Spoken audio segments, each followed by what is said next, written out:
ಗುರುಭ್ಯೋ ನಮಃ. ಶಂಕರಾಚಾರ್ಯ ವಿರಚಿತ ಶ್ರೀ ಸುವರ್ಣಮಾಲಾ ಸ್ತುತಿಯ 5ನೇ ಶ್ಲೋಕ. ಈ ಶ್ಲೋಕವು ನಿಮಗೆಲ್ಲರಿಗೂ ತಿಳಿದಿರುವಂತೆ ಸಂಸ್ಕೃತ ವರ್ಣಮಾಲೆಯ 5ನೇ ವರ್ಣವಾದಂತಹ ಉಕಾರದಿಂದ ಆರಂಭಗೊಳ್ಳಲಿದೆ. ಉಮಯಾ ದಿವ್ಯ ಸುಮಂಗಲ ವಿಗ್ರಹಯಾಲಂಗಿತ ವಾಮಾಂಗ ವಿಭೋ ಸಾಂಬ ಸದಾ ಶಿವ ಶಂಭೋ ಶಂಕರ ಶರಣಂ ಮೇ ತವ ಚರಣಯುಗಂ. ಇನ್ನೊಮ್ಮೆ ನೋಡೋಣ. ಉಮಯಾ ದಿವ್ಯ ಸುಮಂಗಲ ವಿಗ್ರಹಯಾಲಂಗಿತ ವಾಮಾಂಗ ವಿಭೋ ಸಾಂಬ ಸದಾ ಶಿವ ಶಂಭೋ ಶಂಕರ ಶರಣಂ ಮೇ ತವ ಚರಣಯುಗಂ.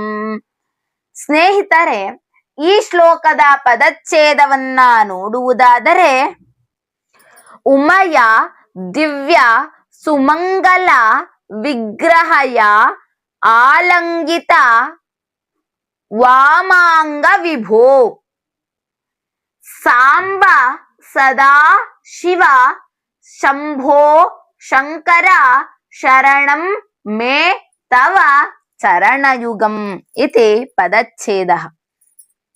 ಇನ್ನು ಅನ್ವಯಾರ್ಥವನ್ನ ನೋಡುವುದಾದರೆ, ವಾಮಾಂಗೆ ದಿವ್ಯ ಸುಮಂಗಲ ವಿಗ್ರಹಯ ಉಮಯ ಆಲಂಗಿತ ವಿಭೋ ಸಾಂಬ ಶಂಭೋ ಸದಾಶಿವ ಶಂಕರ ತವ ಚರಣಯುಗಮೇವ ಮೇ ಶರಣಂ ಇತಿ ಅನ್ವಯಾರ್ಥಃ.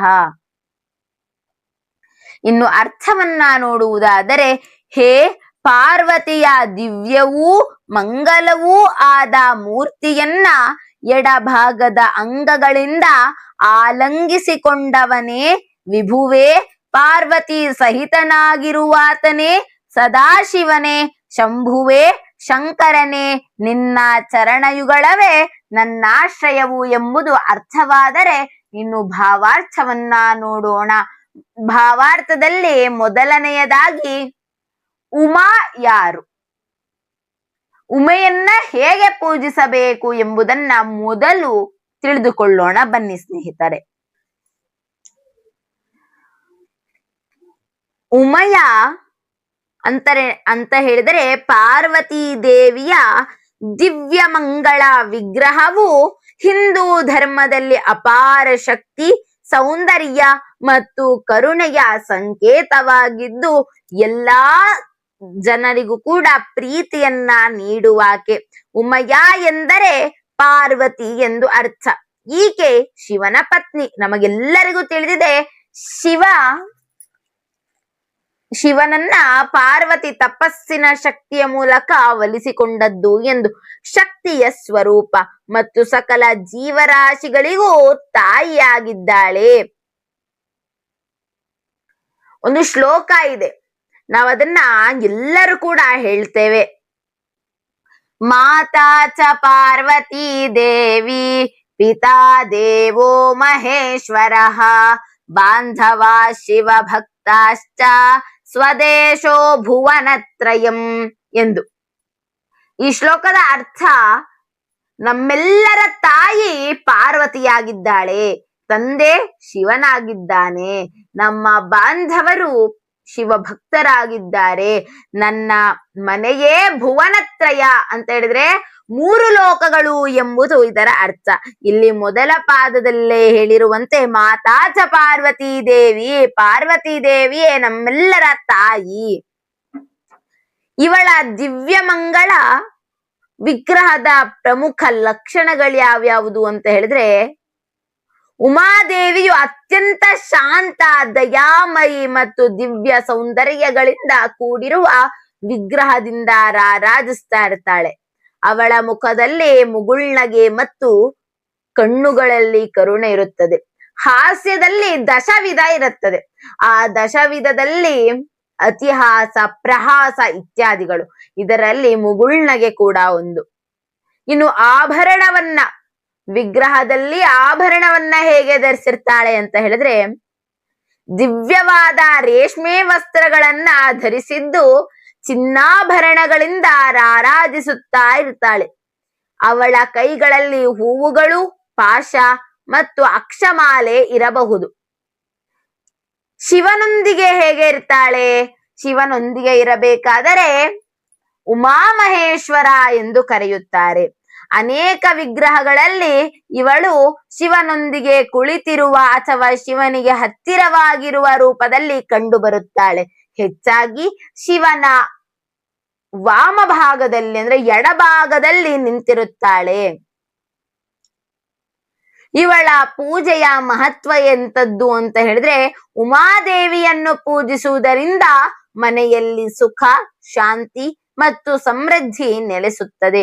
ಅವಳು ಕೌಟುಂಬಿಕ ಜೀವನದ ರಕ್ಷಕಿ ಮತ್ತು ಸಂತಾನ ಭಾಗ್ಯವನ್ನ ನೀಡುವವಳು ಎಂದು ನಂಬಲಾಗಿದೆ. ಅದಕ್ಕೆ ಉಮಾದೇವಿಯನ್ನ ದುರ್ಗೇ ದೇವಿ ಎಂದು ಭಾವಿಸಿ, ಅಂದ್ರೆ ನಿಜ ಹಂಗೆ ತಿಳಿದು ಕವಿಗಳು ಹೇಳ್ತಾರೆ, ಪ್ರಸೀದ ಭಗವತ್ಯಂಬ ಪ್ರಸೀದ ಭಕ್ತವತ್ಸಲೆ ಪ್ರಸಾದಂ ಕುರು ಮೇ ದೇವಿ ದುರ್ಗೇ ದೇವಿ ನಮೋಸ್ತುತೆ ಎಂದು ಅಂಬಾ ಎಂದು ಕರೆದಿದ್ದಾರೆ.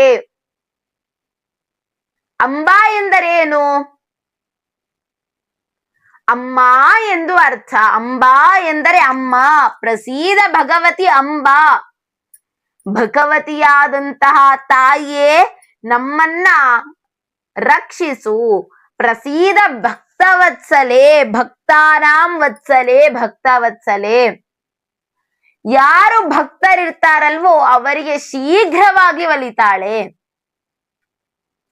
ಈ ಒಂದು ಭಕ್ತವತ್ಸಲೆ ಎಂಬ ಪದದಿಂದಲೇ ನಾವು ಅರ್ಥ ಮಾಡ್ಕೊಳ್ಬಹುದು ಅವಳನ್ನ ಪೂಜಿಸುವಂತಹ ಗ್ರಹ ಎಷ್ಟು ಸುಖ ಶಾಂತಿಯಿಂದ ಹೊಂದಿರುತ್ತೆ ಅಂತ. ಹಾಗೆ ಇವಳನ್ನ ಎಂದೂ ಕೂಡ ಭಕ್ತಿಯಿಂದ ಪೂಜಿಸ್ಬೇಕು. ಇನ್ನು ಪಾರ್ವತಿಯ ವಿಗ್ರಹವು ಯಾವಾಗಲೂ ಕೂಡ ಮಂಗಳಮಯವಾಗಿದ್ದು, ಸ್ವಶ್ರೇಯ ಸಂಶಿವಂ ಭದ್ರಂ ಕಲ್ಯಾಣಂ ಮಂಗಲಂ ಶುಭಂ ಭಾವುಕಂ ಭವಿಕಂ ಭವ್ಯಂ ಕುಶಲಂ ಕ್ಷೇಮಮಸ್ತ್ರಿಯ. ಎಂದೂ ಕೂಡ ಪಾರ್ವತಿ ದೇವಿಯ ವಿಗ್ರಹವು ಅಶುಭವನ್ನ ನೀಡದು, ಸರ್ವದಾ ಶುಭಮಯವು. ಅಂತಹ ಪಾರ್ವತಿ ದೇವಿಯ ವಿಗ್ರಹವನ್ನ ಶಿವನು ತನ್ನ ವಾಮಭಾಗದಿಂದ ಆಲಂಗಿಸಿಕೊಂಡಿದ್ದಾನೋ ಎಂಬಂತೆ ಕಾಣುತ್ತಿದ್ದಾನೆ.